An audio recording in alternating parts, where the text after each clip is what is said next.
दोस्तों ऑपरेशन सिंदूर modern warfare का एक पहला झलक था। और उसके बाद अब ईरान वॉर में भी हमने देखा है कि दुश्मन का जो जियो स्पेशियल इंटेलिजेंस है वो सबसे इंपॉर्टेंट फैक्टर है जो वॉर को डिसाइड करता है। दोस्तों ऑपरेशन सिंदूर में चाइनीज ने अपने सिंथेटिक एपर्चर रडार्स के माध्यम से पाकिस्तान को पूरा का पूरा इंटेलिजेंस दे दिया था जो सैटेलाइट से उसे मिल रहा था, जिसके द्वारा चाइना नजर गड़ाए रखा था हमारे S-400 पे। आपने इसके बारे में सुना होगा। अब दोस्तों इसी का हमने एक अलग काट निकाला है। ये ऐसा है जिसमें अगर आप देखें तो एआई का भी इस्तेमाल किया जा रहा है, मशीन लर्निंग का इस्तेमाल किया जा रहा है और एज पर मीडिया रिपोर्ट्स इसको ऑलरेडी एडॉप्ट भी कर लिया गया है। दोस्तों अब दुनिया में ऐसे कितने देश हैं किसी को नहीं मालूम, लेकिन ऐसा कहा जा रहा है भारत ने इसे एडॉप्ट कर लिया है। क्या है ये घोस्ट वॉरफेयर जिसकी शुरुआत हो रही है, आइए जरा उसको जानते हैं। आप देख सकते हैं दोस्तों ये रिपोर्ट बहुत चला था ऑपरेशन सिंदूर के बाद कि भारत ने कैसे आउटमैन्यूवर किया था चाइनीज सैटेलाइट्स को, क्योंकि उसका कंटिन्यूअस प्रयास था S-400 को टारगेट करना। और उसके बाद क्या होते हैं सिंथेटिक एपर्चर रडार सैटेलाइट्स और वो कैसे एक थ्रेट हैं मॉडर्न वॉरफेयर में, उस पर बहुत चर्चा हुई थी। आईएफ ने भी उसके बाद तेजी से मेजर्स लिए थे कि कैसे S-400 को इन प्रकार के रडार से बचाया जाए। अब दोस्तों यहां पे आज एक न्यूज आया है और अगर आप देखें तो IDRW में आया है, जिसमें वो कह रहे हैं कि भारत ने अडॉप्ट कर लिया है कॉग्निटिव इलेक्ट्रॉनिक वॉरफेयर, जिसके द्वारा सिंथेटिक एपर्चर रडार्स को हम डिफीट कर रहे हैं। और इसमें घोस्टिंग एंड इरेजर ये दो ऐसे टेक्निक्स हैं जिनका इस्तेमाल किया जा रहा है और सिंथेटिक एपर्चर रडार्स कहीं ना कहीं उनके डेटा पे कोई भरोसा ही नहीं करेगा। इसमें क्या इस्तेमाल हो रहा है, क्यों सिंथेटिक एपर्चर रडार इतना खतरनाक है, क्या है ये सार एक्टिव डिकॉय सिस्टम, बहुत डिटेल में इसको आज हम जानने वाले हैं, इसी पर चर्चा करने वाले हैं। लेकिन इससे पहले आगे बढ़े आपसे निवेदन है वीडियो लाइक करें, चैनल सब्सक्राइब करें, बेल आइकन अवश्य दबा दें। दोस्तों यहां पे सबसे पहले जरा सिंथेटिक एपर्चर रडार के बारे में जानते हैं, वो कैसे एक इतना बड़ा थ्रेट हो गया है मॉडर्न वॉरफेयर में, उसको समझते हैं। दरअसल दोस्तों synthetic aperture radar space based radar है, नॉर्मल रडार के जैसा ही है, लेकिन इसमें जो इमेजिंग टेक्नोलॉजी है वो अलग है। करता वही काम है, अर्थ ऑब्जर्वेशन करता है, लेकिन जो ट्रेडिशनल सैटेलाइट्स यूज किया करते थे वो ऑप्टिकल सैटेलाइट्स होते थे, विजिबल लाइट के स्पेक्ट्रम पे रिलाई करते हैं या फिर इंफ्रारेड पे रिलाई करते हैं। लेकिन दोस्तों उनके साथ समस्या ये होती है कि अगर विजिबल स्पेक्ट्रम में आप ऑपरेट कर रहे हैं तो डे और नाइट ऑपरेशन परफेक्ट नहीं है, इंफ्रारेड में कर रहे हैं तो फिर भी आप कर पाएंगे, लेकिन समस्या होती है क्लाउड्स जब होते हैं, डस्ट से बहुत ज्यादा स्कैटरिंग होती है, स्मोक से प्रॉब्लम होता है, तो विजिबिलिटी क्लियर नहीं होती है। अब इसमें आता है सिंथेटिक एपर्चर रडार। इसमें दोस्तों अगर आप देखें तो हाई रेजोल्यूशन डे नाइट कभी भी आप इमेज ले सकते हैं। इतना ही नहीं दोस्तों, क्लाउड हो नहीं हो इसको कोई फर्क नहीं पड़ता। ये जो सिंथेटिक एपर्चर रडार होते हैं ये इस प्रकार की टेक्नोलॉजी पे बेस्ड होते हैं कि इनका बड़ा हाई रेजोल्यूशन होता है इमेज का, 0.5 से 1 मीटर तक के ऑब्जेक्ट्स को डिटेक्ट कर सकते हैं। यानी कि दुश्मन के क्या टैंक्स हैं, क्या मिसाइल लॉन्चर्स हैं, ट्रूप मूवमेंट्स तक उनको पता चल जाता है। टेरेन में हल्का सा भी बदलाव होता है तो वो भी उनको पता चल जाता है, जिस वजह से ये अगर आप देखें तो बड़े खतरनाक हैं दुश्मन के ऊपर नजर रखने के लिए। कंटिन्यूअस सर्वेलेंस होता है। मॉडर्न कॉन्स्टेलेशंस जो होते हैं दोस्तों वो फ्रीक्वेंटली एक जगह को रीविजिट कर सकते हैं, किसी लोकेशंस को रीविजिट कर सकते हैं। इनका यहां तक कि जो ऑर्बिट पे मूव कर रहे हैं वो ऑर्बिट भी आप हटा सकते हैं, जिस वजह से अगर आपके पास कॉन्स्टेलेशन में कई इस प्रकार के सैटेलाइट्स हैं तो हर 10 से 15 मिनट में आप आके वापस उस जगह के ऊपर से गुजर सकते हैं, जिस वजह से दोस्तों ये लगभग रियल टाइम कंटिन्यूअस दुश्मन का सर्वेलेंस करने में सक्षम है। नियर रियल टाइम इंटेलिजेंस आपको दुश्मन पे मिलता रहेगा और इसी को चाइना ने जोर शोर से भारत के ऊपर डिप्लॉय कर दिया था पाकिस्तान की मदद में। जिस प्रकार से इसकी संख्या बढ़ रही है उसके साथ अगर आप देखें तो दुश्मन को कंटिन्यूअस आईज इन दी स्काई मिलता है, जो कि अब तक क्या था, अगर आपको दुश्मन के ऊपर सर्वेलेंस करना है तो आप एयरक्राफ्ट, ड्रोन्स, इन सब के इस्तेमाल से सर्वेलेंस करते हैं, उसकी आवश्यकता ही नहीं है। इस प्रकार के रडार से ही आप काम कर लेते हैं। चाइना के पास दोस्तों बताया जाता है 50 से 80 सिंथेटिक एपर्चर रडार्स हैं। पाकिस्तान के पास 1 से 2 है, एक अभी रिसेंटली चाइना ने दिया है। भारत के पास 4 से 5 है। फ्यूचर हमें 52 इस प्रकार के SAR synthetic aperture radar satellites space में पहुंचाने हैं बाई 2029, और ये हमने ऑपरेशन सिंदूर के बाद ही कहा था, जब हमने देखा था ये बहुत क्रिटिकल गैप है जो हमें पूरा करना है चाइना के रिस्पेक्ट में। अब दोस्तों चाइना के पास आप देख रहे हैं कितने ज्यादा इस प्रकार के रडार्स हैं, लेकिन उसका थ्रेट परसेप्शन भी बहुत बड़ा है। पूरा का पूरा आप देख सकते हैं साउथ चाइना सी, ईस्ट चाइना सी, भारत, रशिया पे भी भरोसा नहीं है, लेकिन दुनिया में सबसे ज्यादा कहा जा रहा है यूएस के इक्विवेलेंट या उससे थोड़ा ज्यादा सिंथेटिक एपर्चर रडार्स का कॉन्स्टेलेशन चाइना के पास है, जिसका उसने इस्तेमाल बखूबी ऑपरेशन सिंदूर में किया था। चाइना ने दोस्तों अपने याओगान सीरीज के सिंथेटिक एपर्चर रडार्स और इलेक्ट्रो ऑप्टिकल सैटेलाइट्स लगा दिए थे पाकिस्तान की सेवा में।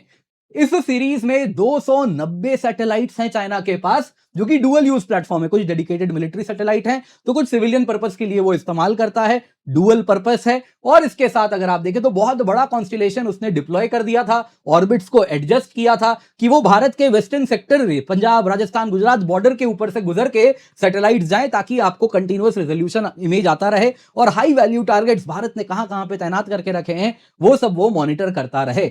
दोस्तों, चाइनीज सिंथेटिक एपर्चर रडार का जो डेटा था वो कंटिन्यूअसली पाकिस्तान के पास जा रहा था, और पाकिस्तान ने भी कॉल करके कहा था कि देखिए, हमें मालूम है आप ये फलाना एसेट उड़ा रहे हैं इस वक्त और इसमें इस प्रकार का वेपन है, कृपया करके रोक दें, हम सीज फायर करेंगे। दोस्तों, इस प्रकार का इंटेलिजेंस उसके पास आ रहा था उसके इस कॉन्स्टिलेशन की वजह से। अब दोस्तों, चाइना चाहता था कि इस डेटा के बाद पाकिस्तान S-400 को मार गिराए, क्योंकि वो जानता है वो चाइना के लिए भी खतरा है। तो अब दोस्तों, यहां पे S-400 को हम जानते थे कि चाइनीज सैटेलाइट कब कब हमारे ऊपर से गुजर रहे हैं, तो हमने शूट एंड स्कूट टेक्निक का इस्तेमाल किया, जिसमें हमने क्या किया कि हर सैटेलाइट के ऑर्बिट के बाद हम अपने S-400 को कहीं और ले जाते थे, जिस वजह से जो डेटा जाता था पाकिस्तान के पास तब तक वहां से S-400 हट जाता था। अब हमको कैसे पता चलता था कि कब S-400 के ऊपर से सैटेलाइट गुजरने वाला है? तो दोस्तों, इसरो का नेत्रा नेटवर्क है, जिसके द्वारा हमें कंटिन्यूअसली मालूम रहता है कि कौन सा सैटेलाइट कब हमारे ऊपर से गुजर रहा है। अब दोस्तों, सिर्फ इतना ही नहीं, हम ट्रेडिशनल नॉइज जैमिंग भी करते थे सिंथेटिक एपर्चर रडार का। ये जैमर क्या करते हैं, दुश्मन का जो सिंथेटिक एपर्चर रडार है उसकी फ्रीक्वेंसी डिटेक्ट करते हैं। उस पर्टिकुलर फ्रीक्वेंसी में जहां भी हमारा सेंसिटिव इंस्टॉलेशन है, जहां भी हमारे S-400 टैंक्स, अन्य चीजें हैं, उन इलाके में हम उसी पर्टिकुलर फ्रीक्वेंसी जिसपे वो दुश्मन का सिंथेटिक एपर्चर रडार का सैटेलाइट काम कर रहा है, उस फ्रीक्वेंसी में बहुत ज्यादा सिग्नल जनरेट करते हैं। नतीजा क्या होता है, जो रियल रडार का इको हो रहा है, जो टैंक से रिफ्लेक्ट होकर ऊपर जा रहा है या S-400 के बैटरी से रिफ्लेक्ट होकर ऊपर जा रहा है, वो जाने के बजाय उस फ्रीक्वेंसी में बहुत ज्यादा स्टैटिक सिग्नल नॉइज चला जाता है, और इसके साथ दुश्मन को समझ ही नहीं आता है क्या है। लेकिन आप अगर देखें तो दुश्मन एक बात समझ जाता है, जो नॉइज का सिग्नल इस प्रकार से इस एनर्जी के साथ जब सैटेलाइट में आता है तो वो समझ जाता है कि यहां पे एक्टिव नॉइज डाला जा रहा है, यानी कि इस पर्टिकुलर लोकेशन में जहां पे इस इलाके से सैटेलाइट देख रहा है, यहां से इस प्रकार का नॉइज आ रहा है, यानी रफ एस्टिमेट हो जाता है कि यहां पे कुछ बड़ा सेंसिटिव चीज है, जिस वजह से इस प्रकार से एक्टिव डिकॉय किया जा रहा है। अब दोस्तों, यहां पे हम कैसे जानते हैं, क्योंकि अब देखिए भारत का बॉर्डर बहुत बड़ा है।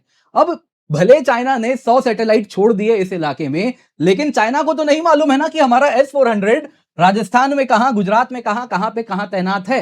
वो तो हम जानते हैं, और जिस जगह पे वो तैनात है वहां पे हम जानते हैं कि हमारे इसरो का नेटवर्क बता रहा है, नेत्रा, कि कितने बजे, मान लीजिए जयपुर में अगर हमारा S-400 है, जयपुर जानबूझ के बोल रहा हूं क्योंकि वहां पे नहीं होगा, तो यहां पे अगर S-400 है तो हमें मालूम है जयपुर के ऊपर से चाइनीज सैटेलाइट कितने बजे गुजरने वाला है, और उसके हिसाब से S-400 वहां पे हमने स्टेशन किया, फायरिंग की, जब जयपुर के ऊपर से गुजरा दिखा दिया, उतने देर में हटा दिया। तो ये दोस्तों कंटिन्यूअसली हमने यूज किया, लेकिन ये लिमिटेड है। एक बात हमें समझ आ गई कि ये तरीका ज्यादा दिन तक तो नहीं चल पाएगा, हमें कुछ नया करना पड़ेगा। उसके बाद से कंटिन्यूअसली सिंथेटिक एपर्चर रडार्स के खिलाफ हमने काम शुरू किया, और उसमें सबसे इंपॉर्टेंट है ये एक्टिव डिकॉय सिस्टम। अब दोस्तों, ये क्या है? ये दोस्तों इस प्रकार की टेक्नोलॉजी है जो कि इसी प्रकार का नॉइज जनरेट करती है, लेकिन कुछ अलग तरीके से।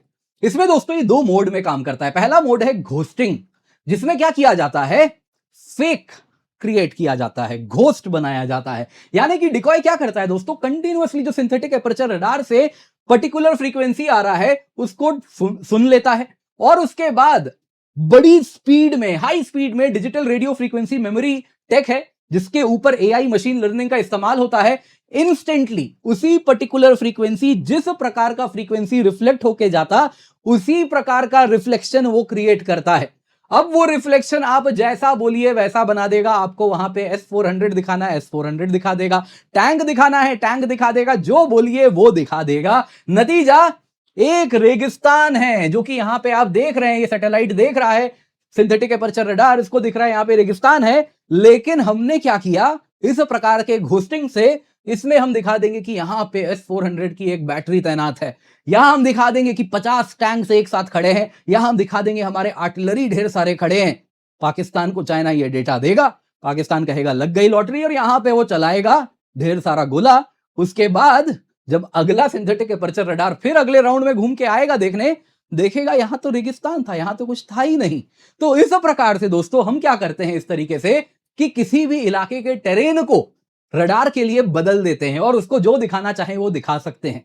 दूसरी तरफ इरेजर, ये क्या करता है, रियल स्टफ को छुपाता है। जिसमें ये सिस्टम क्या करता है कि जैसे ही देखता है रडार पर्टिकुलर फ्रीक्वेंसी पे सिंथेटिक एपर्चर रडार के वेव्स आ रहे हैं, रियल टाइम में वो उस फ्रीक्वेंसी को डिटेक्ट करेगा और जो इंडियन एसेट्स होंगे वहां पे, हो सकता है कि हमारा आर्टिलरी का कोई कॉन्वॉय हो, टैंक्स हो, बाकी चीजें, S-400 की बैटरी हो, उन सब के जो इको जाता उस रडार तक, उसको इस प्रकार से छुपा देगा कि रियल टारगेट उसे दिखेगा ही नहीं। मतलब यहां पे S-400 भी होगा तो उसका जो इको जाएगा वो S-400 का ना जाके बल्कि इस रेगिस्तान का जाएगा और वो परफेक्टली जो रियल रेगिस्तान का जैसा होता है वैसा ही जाएगा। यानी कि दुश्मन को समझ ही नहीं आएगा कि इस पे भरोसा करें कि ना करें।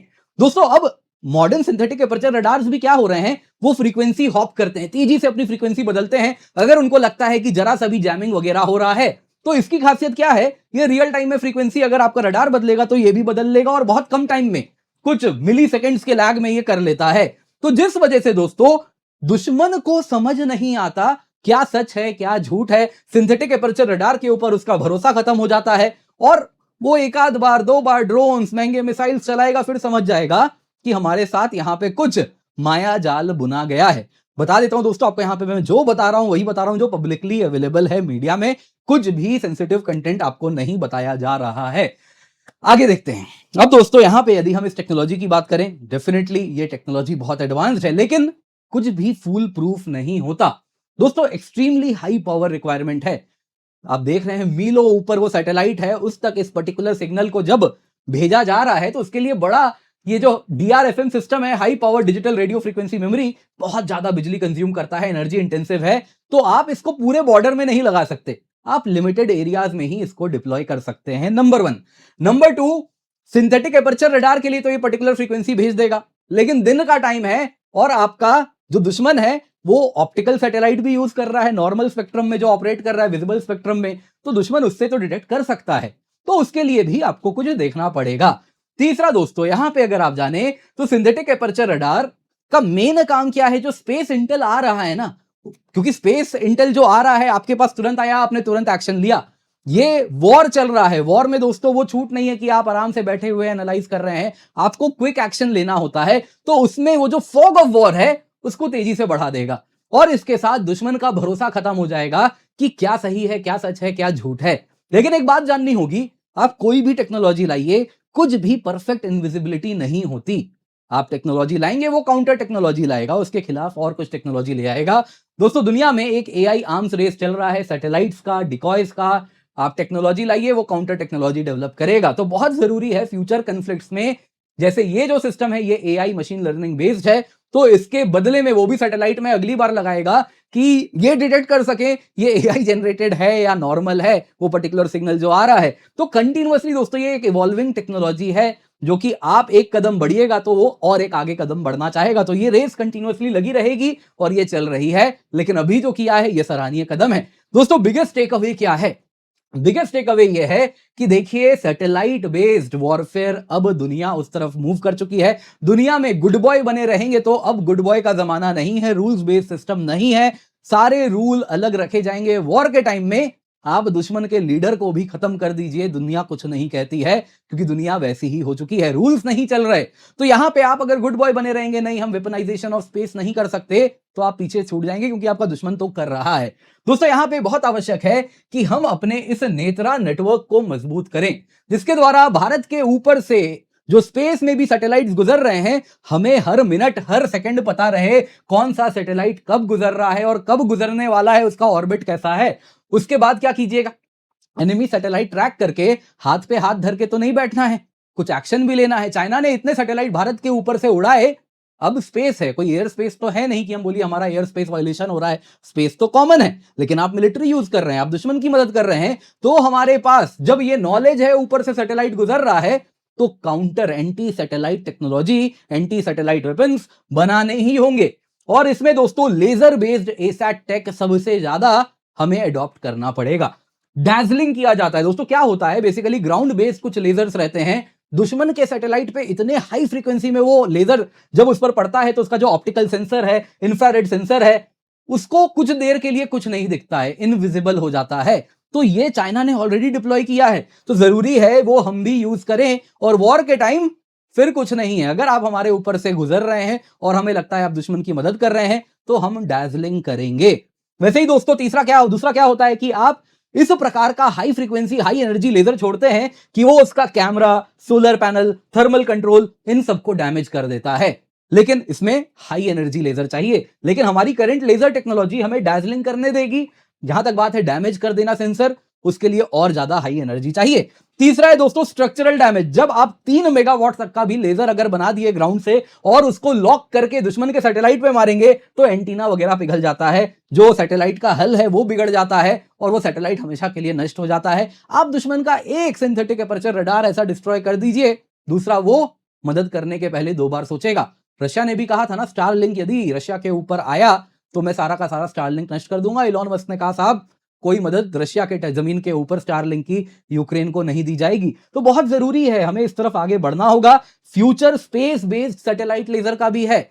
अभी तो क्या है दोस्तों, आप जमीन से लेजर मार रहे हैं, मीलों ऊपर जा रहा है और उसके बाद एटमॉस्फेयर से जब गुजरता है तो एनर्जी एब्जॉर्ब होती है, कम पहुंचता है, तो आपको बहुत ज्यादा एनर्जी छोड़नी पड़ती है। लेकिन आप सोचिए, आप इसी प्रकार का एक भारत के कुछ इलाकों में आसमान में कंटिन्यूअसली ऑर्बिट में ऐसा लेजर वाला सैटेलाइट ही घुमा रहे हैं। वो दुश्मन के सैटेलाइट को हम बता देंगे ये दुश्मन का सैटेलाइट है, उसे लॉक करेगा और स्पेस में ही लेजर मार के निष्क्रिय कर देगा। थोड़ी से ही एनर्जी में वो काम हो जाएगा, क्योंकि स्पेस तो वैक्यूम है, उस प्रकार का एटमॉस्फेरिक इंटरफेरेंस वगैरह एनर्जी एब्सॉर्प्शन है नहीं।